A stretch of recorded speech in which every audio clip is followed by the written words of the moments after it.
Alors bonjour à tous, bonjour à toutes, bienvenue cette semaine dans ce nouveau live. J'espère que vous allez bien. Bienvenue aussi et bonjour pour toutes les personnes qui verront ce live en replay. Aujourd'hui, on est sur une thématique d'introduction, de prise de conscience sur notre valeur. Et je vais vous proposer un exercice un petit peu sympa de prise de mesure, en fait, vraiment de tiens, où est-ce que j'en suis par rapport à cette notion de valeur? Déjà, la valeur, c'est quoi pour vous? Honorer sa valeur. Ça représenterait quoi pour vous, honorer sa valeur?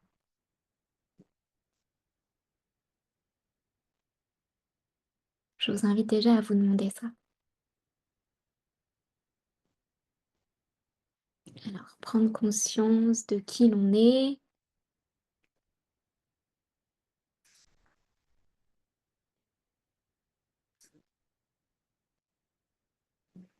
se respecter. Est-ce qu'il y a autre chose qui vous vient? S'aimer. mm, Prendre conscience de sa valeur. Déjà, pourquoi est-ce que c'était important pour moi de vous en parler aujourd'hui? C'était important pour moi de ramener de la conscience là-dessus parce que je pense que c'est une porte d'entrée profonde dont on a besoin et qui dépasse largement les notions habituelles de développement personnel ou ouais, de tout ce qu'on peut voir en fait. On est, on n'est plus sur essayer d'être la meilleure version de soi. On est juste sur être et reconnaître. Et le coffret que j'ai proposé, puisqu'en fait c'est un peu une introduction à ce coffret, avec quelque chose que je voulais vraiment vous partager et qui soit disponible. Partagez cette grille de lecture et toujours prenez ce qui résonne pour vous. Mais sur cette notion-là, parce que il y a eu un moment, notamment en 2024, dans ce que je vivais, dans ce qui se jouait en 2024. Alors en plus en 2024, on était en année universelle 8. Donc il y avait pas mal de choses sur le plan karmique. Et dites-moi si ça résonne pour vous, si vous aussi vous avez observé ça, qui se sont en fait à la fois mises en lumière et qui se sont jouées pour dire aussi à un moment donné, ben, comment tu te positionnes et est-ce que tu continues là-dedans ou est-ce que tu changes, est-ce que tu crées la transformation. Et moi, dans 2024, il y a eu un moment donné où je me suis dit: «Non mais c'est pas possible en fait». Il se passe ce genre de situation dans un domaine, je le revis dans un autre domaine de ma vie, je ressens que tout est lié et je sais, voilà, hein, le fameux, «tout part de soi, tout est là à l'intérieur de nous». Je sais que c'est en lien avec moi, je le reconnais. Donc déjà, ça part d'un espace où je reconnais, je mets en lumière ce qui se joue pour moi, je vois, j'observe les schémas. Et à un moment donné, ça peut pas passer inaperçu parce qu'il y a des choses qui se répètent. Selon vous, comment est-ce que vous allez le plus mettre en lumière ce qui se joue pour vous et ce qui se répète? Est-ce que vous avez une idée? Donc comment est-ce que finalement vous pouvez mettre en lumière, observer et prendre conscience de ce qui se joue pour vous, de ce qui se répète?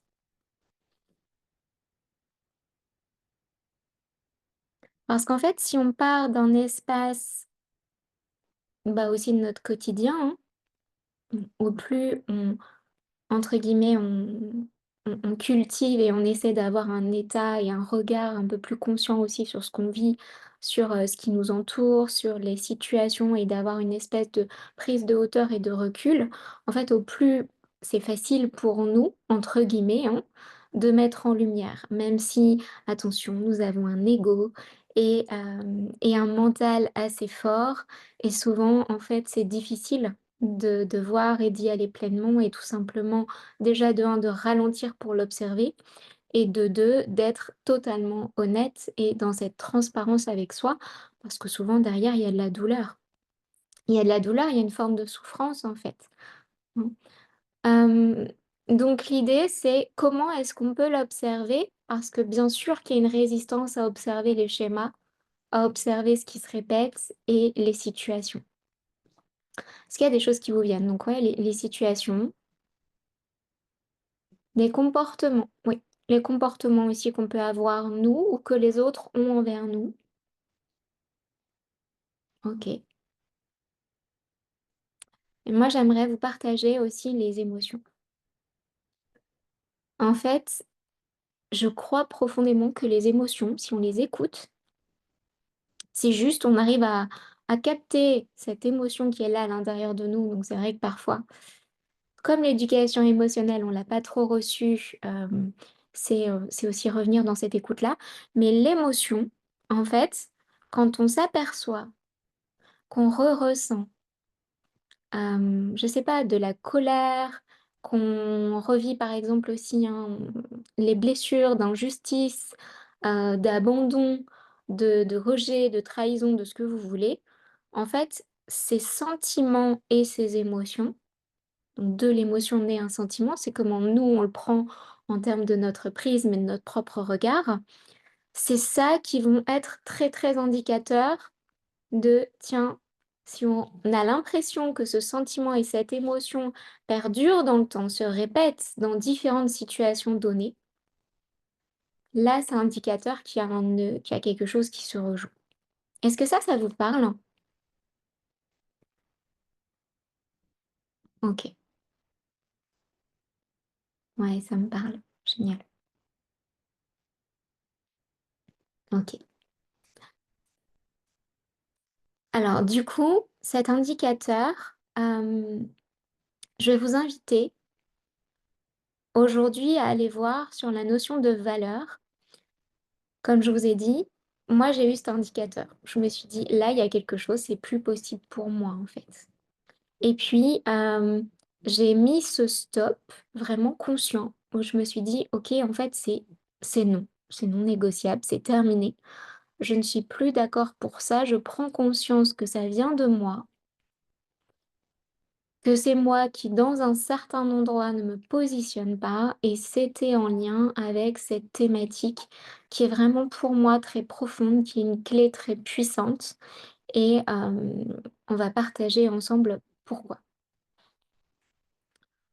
Donc aujourd'hui, vous allez déjà pouvoir venir observer un petit peu où est-ce que vous en êtes dans votre capacité à vous honorer au niveau de votre valeur, au niveau de,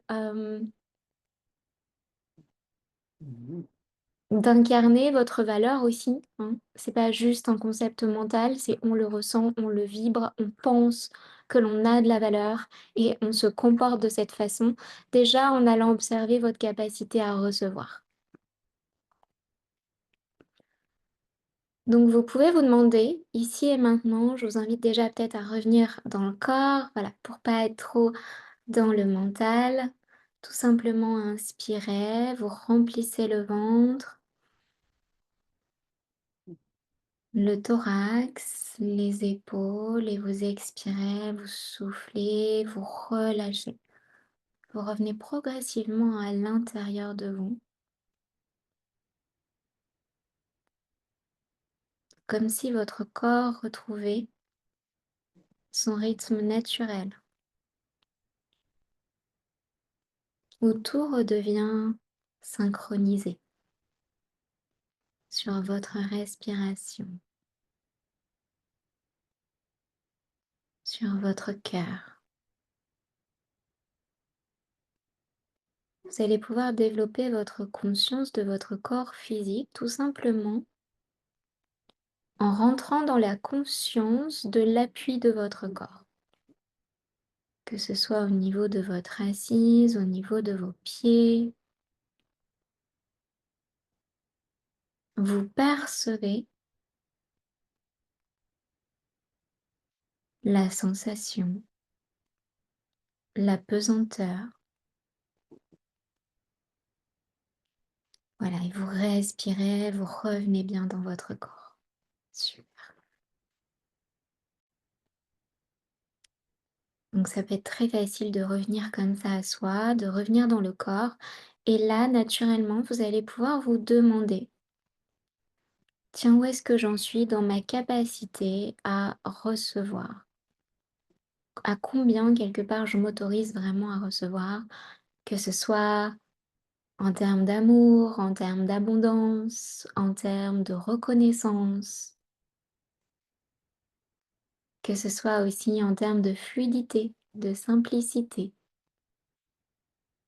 de facilité, d'aide, de douceur. OK. Où est-ce que j'en suis? Entre 1 et 10. 10 c'est, bah, la totale, hein. Hem, donc vraiment je m'autorise pleinement le recevoir et je le vois, je le reçois très facilement. Donc je vous invite aussi à observer de façon très concrète et puis, bah, 1 c'est, voilà, c'est dur pour moi de recevoir. J'ai je me sens peut-être redevable quand je reçois ou j'ai peur de recevoir justement par peur d'être redevable, par peur que l'on me demande quelque chose en retour ou bien, voilà. Donc où est-ce que vous en êtes dans cette capacité, dans cette autorisation intérieure à recevoir?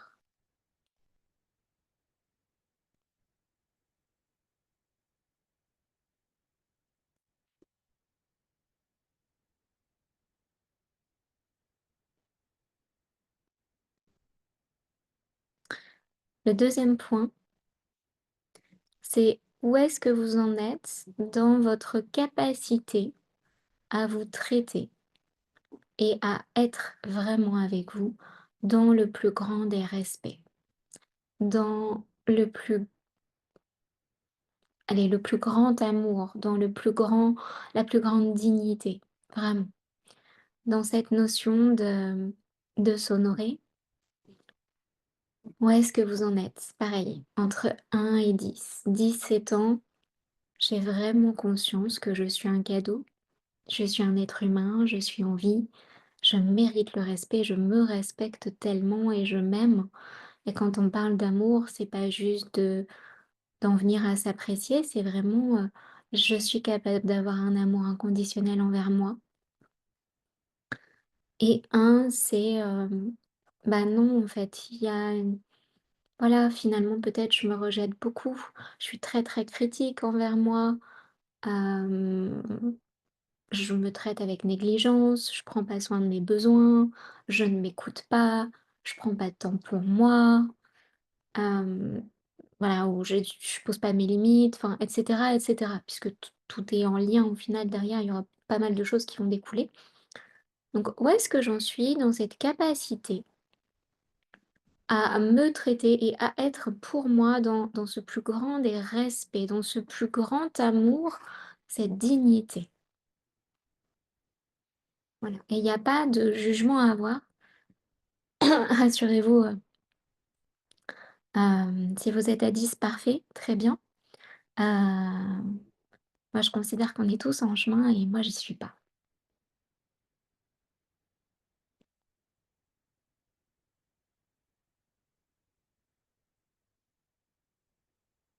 OK. 5. Merci pour cette honnêteté. OK. 7. J'ai beaucoup avancé sur ce sujet, ouais. OK. Alors, j'ai aussi envie parce que, il n'y a pas de hasard et quand j'ai décidé de lancer cet atelier, parce que la thématique résonnait beaucoup pour moi, elle était importante pour moi de vous le partager sur, en tout cas le coffret, puisque je l'ai décidé il y a déjà quelques mois. Hem, honorer sa l'art de s'honorer, incarner sa valeur sacrée. En fait, peu de temps après est sorti le livre aux éditions Très Daniel, je crois, le livre Digne de Jamie Kern Lima. Donc vous pouvez, si ça vous appelle, vous pouvez aller le voir et donc il est intéressant, elle y partage, vraiment son histoire. Voilà, c'est une histoire inspirante et il y a différentes clés dedans. Alors je sais qu'il y a aussi certains exercices, je pense avec des QR codes ou autres que j'ai vus. Moi j'ai quasiment terminé le livre, hem, mais je n'ai pas fait, les exercices. Par contre, ce que je voulais vous partager, c'était déjà, cette thématique de digne, pour moi, elle a résonné énormément avec cette notion de valeur. Parce qu'en fait, la valeur, c'est vraiment quelque chose que souvent on a perdu. On a considéré qu'on n'avait plus de valeur parce qu'on a oublié que déjà notre existence, le fait d'être en vie, le fait de réussir à arriver aussi sur terre, à survivre, enfin voilà. Il y a vraiment tout ce cheminement, hein, les 9 mois de grossesse, c'est pas rien.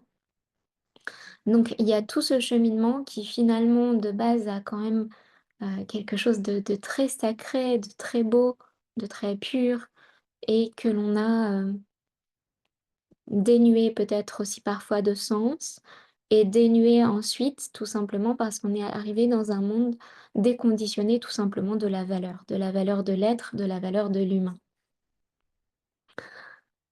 Donc, je voulais vous partager, si vous ressentez que vous avez envie de fermer les yeux juste pour recevoir ces mots, allez-y, faites-le. Sinon, voilà, écoutez, prenez des notes, enfin, faites vraiment ce qui résonne pour vous. Et ensuite, je voudrais également vous partager un des exercices qu'elle propose dans son livre, parce que je trouvais ça vraiment pertinent et intéressant de vous le partager. Donc, on devient ce dont on se croit digne. On ne s'élève pas au-dessus de ce que l'on croit possible, on chute au niveau de ce dont on le se croit digne.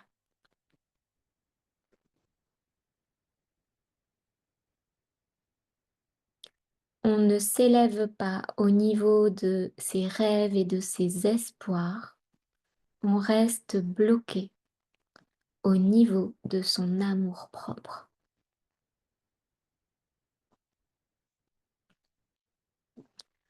Donc vous verrez au niveau du livre, s'il vous parle, s'il résonne pour vous, elle fait apparaître dans cette notion de dignité à retrouver que c'est également finalement, tout comme moi j'ai pu l'appeler, cette notion de valeur, une notion d'amour-propre à retrouver. Et donc je vais vous partager, j'ai préparé un document. Alors, partager l'écran.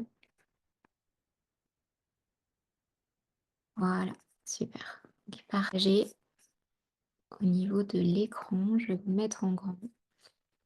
Hop, donc partager l'écran. Mmh, voilà. Donc, je vous ai mis en fait le schéma, donc ça vient vraiment du livre, hein. C'est écrit donc valeurs, graphique, amour-propre et confiance en soi, de son livre donc qui s'appelle Digne. Ce graphique, il met en lumière à quel point finalement l'amour-propre est un vecteur indispensable de notre épanouissement et de quelque chose qui va créer comme un pilier, comme une solidité intérieure pour avancer, pour nous épanouir. Et souvent, on prône, on entend parler de confiance en soi, en fait. De confiance en soi, qui est aussi souvent présentée comme, la confiance en nos compétences, grâce à nos actions qu'on va poser et cetera. Et c'est quelque chose d'important d'avoir confiance en nous, hein, parce que c'est aussi notre façon de nous réaliser.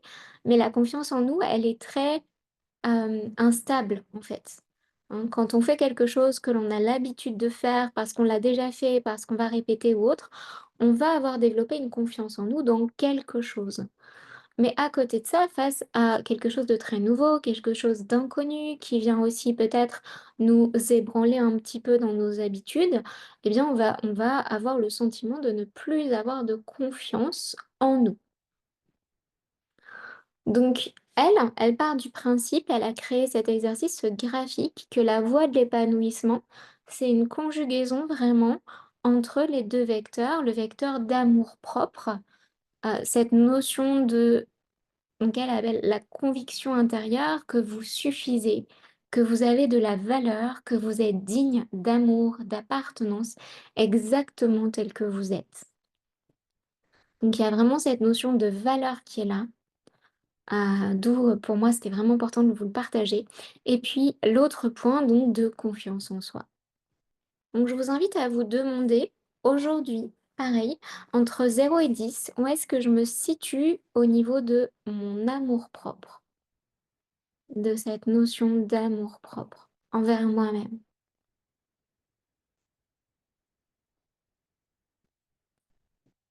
Et entre 0 et 10, où est-ce que je me situe au niveau de ma confiance en moi?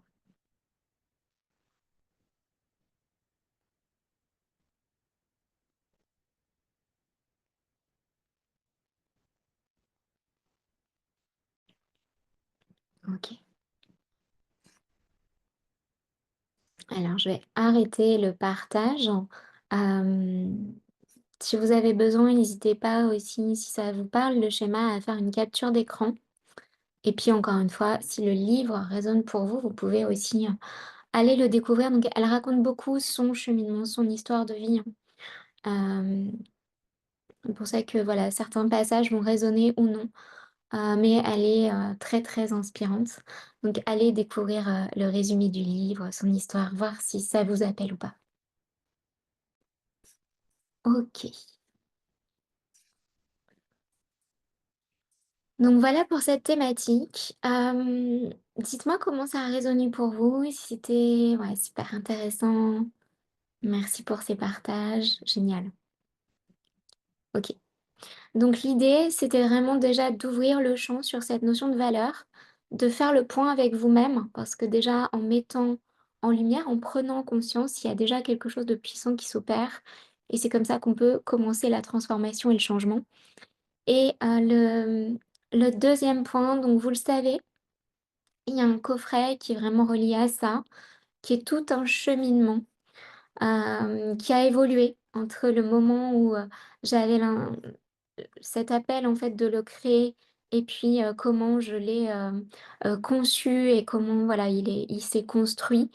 Et du coup, ce coffret, voilà, hésitez pas à revenir vers moi pour avoir des informations ou autres, c'est «L'art de s'honorer, incarner sa valeur sacrée». Si vous avez envie d'aller plus loin, dedans, on va vraiment, travailler l'ensemble des piliers qui sont importants pour se reconnecter à notre valeur et c'est des outils que vous pourrez refaire en toute autonomie aussi très facilement. Donc on va aller travailler à la fois sur le terme des conditionnements, du mental, à la fois aussi sur les émotions, ce dont on a parlé tout à l'heure. Les schémas, on va aller aussi travailler sur le plan karmique, sur, voilà, cette notion de lecture de l'âme en lien avec la valeur et puis, voilà, il y a des pratiques. Il y a notamment une pratique, qui est faite à partir de la voix du cœur cristal, aussi pour aller, libérer vraiment, sur, les différents plans et dans différentes dimensions. Donc si ça vous parle, si ça résonne pour vous, tout simplement, vous revenez vers moi, vous me contactez en MP, je serai ravie d'échanger avec vous sur ce sujet. Pareil si vous avez des questions et puis, je vous dis à la semaine prochaine. Le live de la semaine prochaine, on se retrouve mercredi.